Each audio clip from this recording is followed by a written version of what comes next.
vamos falar da lógica, tá, por trás do STF, inclusive da política interna deles. Vamos lá, vamos pro Xandão? Temos visto recentemente as ações de diversos brasileiros que estão sendo ou processados pela Procuradoria-Geral da República ou investigados pela Polícia Federal.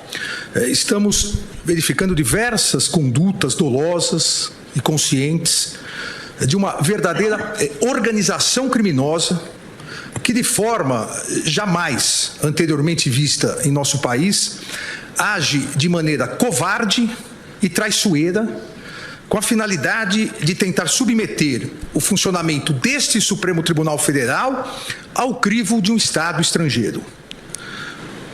Age, repito, de maneira covarde e traiçoeira. Covarde porque esses brasileiros pseudo-patriotas encontram-se foragidos e escondidos fora do território nacional. Não tiveram coragem de continuar no território nacional. E traiçoeira essas condutas porque atuam por meio de atos hostis, mentirosos, derivados de negociações espúrias e criminosas, com a patente finalidade de obstrução à justiça e a clara, flagrante finalidade de coagir essa corte no julgamento da ação penal 2668, ação penal do núcleo crucial da tentativa de golpe de Estado do dia 8 de janeiro. Gerando, presidente, ministra, ministros, gerando com essa maneira covarde e traiçoeira de atuar, gerando reflexos nocivos à economia e à sociedade brasileira. É uma, como disse o ministro Gilmar Mendes, é uma verdadeira traição à pátria, uma traição covarde e traiçoeira. Vamos lá. Novamente o Alexandre de Moraes ele faz um discurso de força. E enquanto estrategista, o Alexandre de Moraes é um pouco previsível. Tá? Ele vai sempre demonstrar força.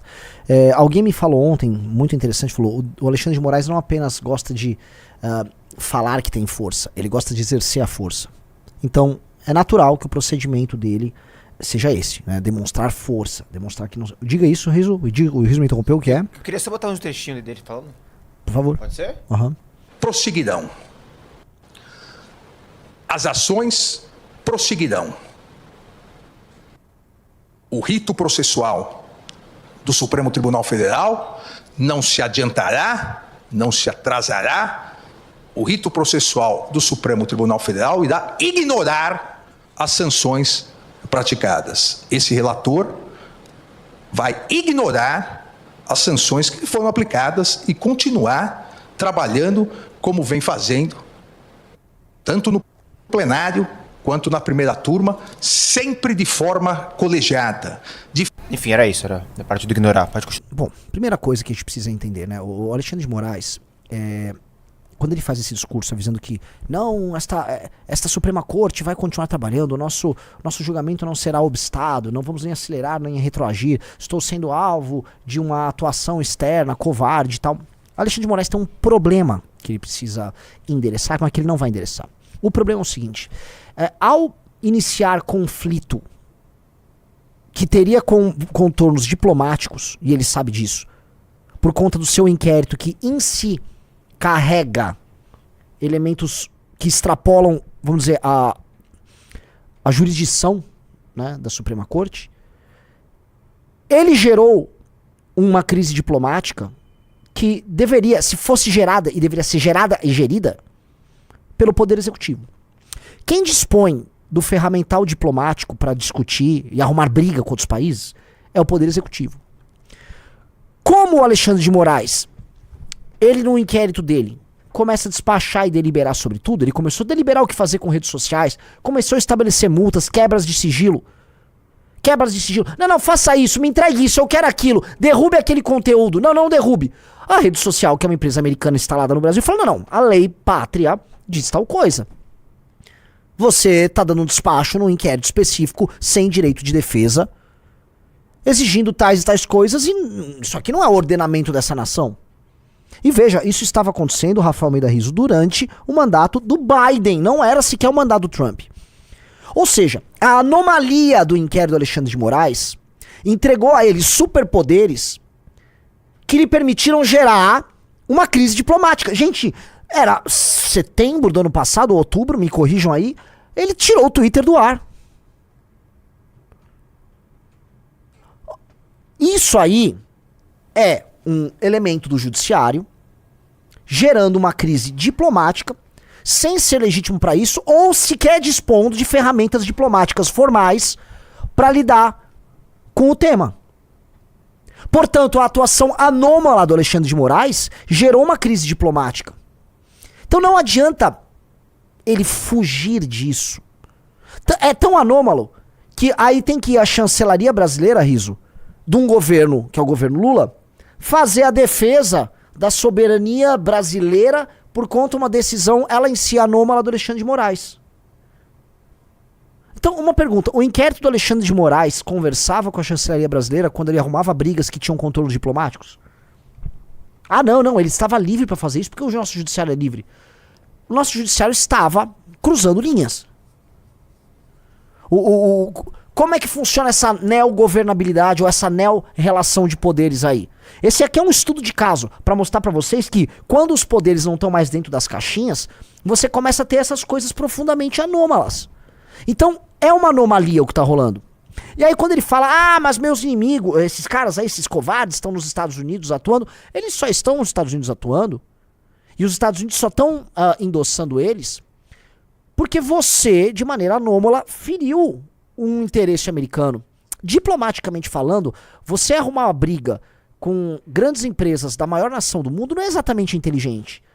É por isso que existe uma coisa chamada Itamaraty, existe uma coisa chamada diplomacia, existe uma tradição diplomática e procedimentos rituais diplomáticos que são tocados pelo Poder Executivo e não por um inquérito específico anômalo de um juiz no Poder Judiciário. Isso não funciona, cara. Não é assim que a banda toca. Então você, Alexandre de Moraes, uma crise diplomática.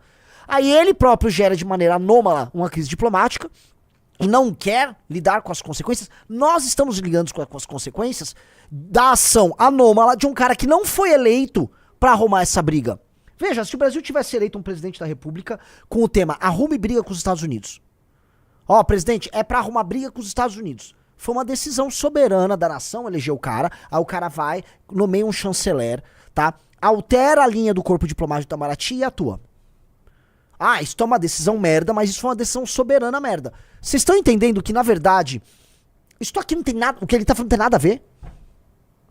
E o cerne do problema é esse. Nós estamos, vamos dizer, com um regime que é tudo menos uma democracia, vamos dizer, um regime republicano de natureza democrática, né? Que a tripartição dos poderes não existe, que o cara tomou essas decisões, a gente tá tendo que lidar com as decisões dele, e essas decisões nos atingem, vamos dizer, de inúmeras maneiras, né? Empresas, empregos, eventualmente desaparecendo. E ele falando agora em termos gerais. Não, porque tem covardes. Assim, lógico que são covardes. Lógico que o Eduardo é um covarde. Lógico que esses caras estão cagando pro interesse brasileiro. Todo mundo sabe disso, Alexandre. Todo mundo sabe. São os bostas, são os autoritários. O pai do Eduardo, Jair, tentou um golpe de Estado, sim. Todo mundo sabe disso.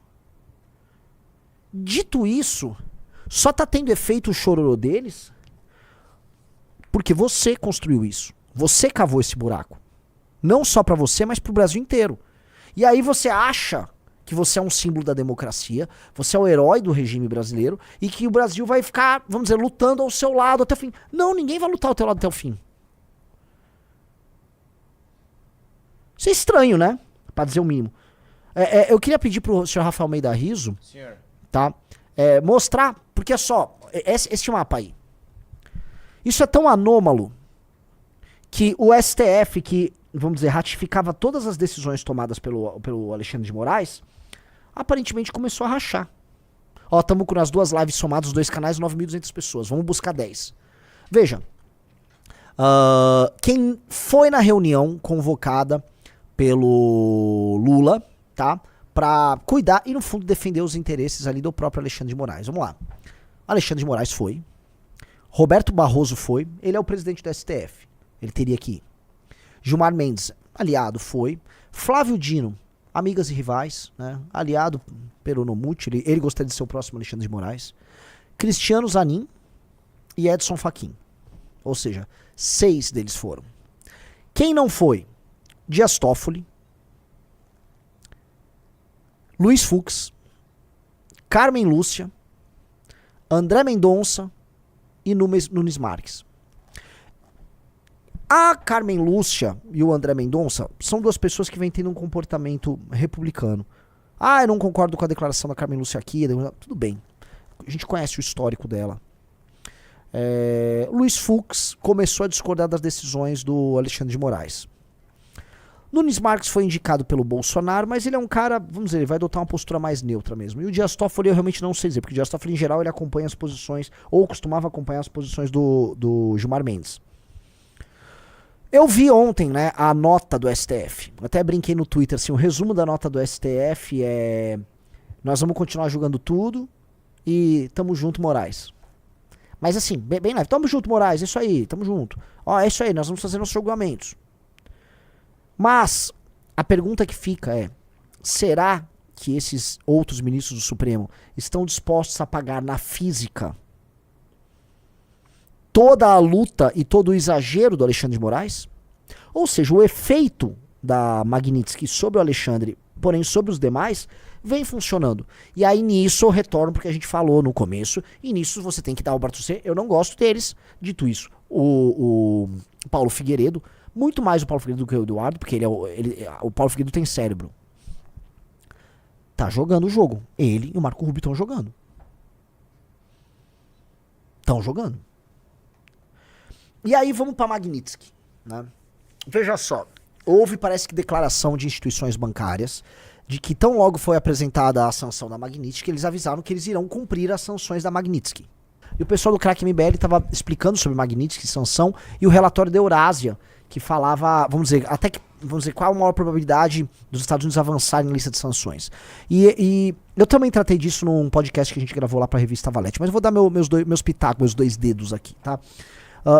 A Magnitsky, para funcionar, para valer, ela precisa ter um poder de sanção sobre instituições, especialmente financeiras, de outros países, mesmo de países que eles não têm jurisdição, né? Os Estados Unidos não têm jurisdição sobre o Brasil, mas a sanção é uma sanção muito inteligente, porque o mundo transaciona em dólar, o mundo negocia em dólar. O mundo usa instrumentos formais de transferência de dinheiro e tal, que são profundamente americanos. Portanto, estar inserido no comércio global significa, em última instância, estar inserido num jogo de regras americanas. Olha a força aí, né? Não é? Os americanos não fizeram isso sendo alegres. Vamos voltar para o começo da live. Eles fizeram isso através da força. Logo, um banco brasileiro. Vamos pegar o Banco Safra. Vamos supor que o Xandão tem uma conta no Banco Safra. Eu não sei, não tô aqui. O Renan sabe de algo, não sei nada. Tô chutando aqui. Pode falar qualquer banco. O Banco Safra tem, se não é a sede, ele tem uma agência gigantesca. Eu acho que na 5ª Avenida em Nova York. Procura Banco Safra Nova York. Puta de uma agência. Banco Safra brasileiros, judeus sefarditas brasileiros. Instalados lá em Nova York. Transacionam, fazem negócio com o mundo inteiro, certo? O Banco Safra terá que, se pintar a Magnitsky completa, ele terá que encerrar as contas do Alexandre de Moraes lá. Ou o Bradesco, ou qualquer... Por quê? Porque senão eles estão excluídos, tá? Das transações globais, dos negócios globais. Mas, veja, excluídos... Eu vou dar o seguinte exemplo. Riso, aqui, tem a ver com você. Ai, meu Deus. Como é que a gente recebe dinheiro do YouTube? O Google manda pra gente num valor lá. Em que moeda? Em dólar. Então, é feito um câmbio. Sim. O nosso banco aqui no Brasil, que eventualmente um ministro do STF tem conta, ele faz uma operação de câmbio, certo? Uma transação junto ao sistema bancário internacional dominado pelos americanos com empresas americanas, certo? Certo. Vocês estão entendendo, se eles começarem a fechar, né, a torneira, as consequências que nós podemos ter aqui? Uma vez citaram, Renan, a Mastercard americana A Mastercard e a Visa. e a Visa. Sim. A Amex, né? American Express também. É que ninguém tem Amex, né? Mas Mastercard e Visa são muito americanas. Vocês estão entendendo onde eu vou chegar? Se a Magnitsky for forçada, você vai gerar um fechamento especialmente fechamento bancário do Brasil. O Vitor Fernandes falou, o poder sancionador da Magnitsky é sutil. Mesmo sem atingir operações locais, bancos podem querer evitar confronto com órgãos americanos por precaução ou preservação de relações. É o que eu acho, que aí entra o ponto. Os bancos, se eu não me engano, o Banco Bradesco falou assim, eu vou seguir a Magnitsky. Só que já estão comentando que é certo que vai vir algum tipo de despacho. Veja só que maluco, um despacho do STF. Um despacho saneador em qual processo? Só pra saber. Eu tô curioso, né? De onde vi? É um despacho, né? Fonte geradora de direito. Trum. A não ser que venha do Poder Executivo, uma medida provisória do Poder Executivo, que eu acho que o Poder Executivo poderia fazer. Olha, o Poder Executivo determina que assim os bancos, as instituições brasileiras não vão obedecer nenhum critério da Magnitsky. Só que se os Estados Unidos forçar a mão, aí ferrou. O que eu acho que a coisa chega no impasse e vai ter que partir para uma resolução. Para fechar um determinado... E neste ponto pode residir o coração, se o senhor Paulo Figueiredo tiver realmente bem estruturado nesse jogo, aí reside o coração da ação de negociação deles. Ontem eu expliquei que existe dois caminhos em que as negociações estão acontecendo. Existe a treta política com um caminho, e existe a treta comercial com outro. A comercial começou a andar. A política não vimos. Só que pode ser que tenha uma amarração aí. Qual é a amarração? Se você chega numa resolução comercial, pode ser que aí os Estados Unidos, né, boa para os Estados Unidos não venham com uma retaliação tão pesada da Magnitsky a ponto de gerar danos comerciais. Você entendeu o que eu falei, Riso? Sim. Tipo assim, fiz uma resolução comercial, resolvi tarifas, investimento brasileiro, sei lá, terra rara, chegaram lá num acordo. Ah, tá, mas eu vou ferrar o Brasil na parte bancária. Não. Isso vai ter que ser resolvido diplomaticamente. Porque os Estados Unidos têm como colocar o capitalismo brasileiro no impasse se quiserem. Agora, eles vão querer? Não me parece ser esse o caminho. Assim, esse caminho que representaria um isolamento do Brasil, a transformação do Brasil num país com um status muito próximo de Cuba, do Irã, da Rússia, esse status não soa razoável para o resto do mundo. A União Europeia não vai considerar isso razoável, o restante do mundo não vai considerar isso razoável. Porque o Brasil não é isso. O Brasil é uma democracia disforme, esquisita, né? De democracia temos só o sufrágio, que em grande parte é comprado, mas né, ele não é visto como uma nação inimiga, perigosa para o mundo. Então, eu não vejo os Estados Unidos indo tão longe. Pode ser que tenha blefe aí no meio, jogou um elemento de blefe, mas levar a Magnitsky até as últimas consequências pode representar isso. Como é que um banco fica? O banco prefere... Vamos pegar aí, o Banco Itaú. Ele se isola do mundo? Ou ele toma uma multa gigantesca por fechar a conta de um ministro? Entendeu a merda que dá? Sim. Como é que fica? Aí teria um elemento que seria interessante, que é uma tese ali do próprio Paulo Figueiredo do Eduardo, que é falar, os capitalistas que estão próximos dos casos do STF, eles ficariam com medo. E aí eles iriam obrigar o STF, vamos dizer, a coalizão que sustenta o Xandão, ia falar, mano, só tira o pé do Jair, vamos voltar tudo ao normal. Que eu acho que é o efeito que eles esperam. Se for esse efeito, e esta negociação impedir, ou ela ser essencial, inclusive para o fechamento de um acordo comercial, isso significa que, na nossa avaliação, nós erramos em dizer que o papel do bolsonarismo junto ao Trump era ali na casa dos 20%. E sim, era o papel maior. Era no mínimo 50%. No mínimo 50%, porque se você está condicionando a outra parte, que é a questão comercial, a isso, é no mínimo tão importante quanto a questão comercial. Agora, se um acordo comercial fizer o Trump deixar de lado esse tema, e esse tema ficar condicionado a essa solução comercial, aí significa que está na caixinha dos 20%. É isso que nós vamos descobrir nos próximos capítulos. Tá? É isso que nós vamos descobrir. E aí eu quero saber o que você... Qual a tua aposta, Rafael Almeida Riso? Eu acho que a gente vai entrar num esquema de desobediência civil. Dos bancos? Dos bancos. Eles não vão cumprir o Xandão, vão só tirar... Eles não vão cumprir o Xandão. Porque se eles cumprirem o Xandão, se eles cumprirem, eles se ferram. Se eles não cumprirem, eles se ferram também. É que se eles não cumprirem, vamos ser honestos, a ordem do STF, muito bom ponto. Eles vão virar, vai pegar o governo federal, cara, eu não vou cumprir, vocês vão fechar os bancos brasileiros, você mata o capitalismo brasileiro? Eles vão virar pro governo e pro Congresso e vão falar. Isso eu vou falar. Eles vão virar pro Lula e E falar, aí Lula. eles matam o Xandão. Olha, se for isso, aí Marco Rubio e Paulo Figueiredo venceram o xadrez. Sim. Aí venceu o xadrez. E aí vai do regime, vai da capacidade do regime, desse arranjo, né? Vamos dizer, a contraparte é a capacidade do arranjo em reforçar seu poder aqui, de modo a sustentar esse tranco. Ou ceder demais um acordo comercial, obrigar o governo Lula a ceder demais um acordo comercial, a ponto disso valer muito a pena para que ele ignore e negligencie os outros elementos.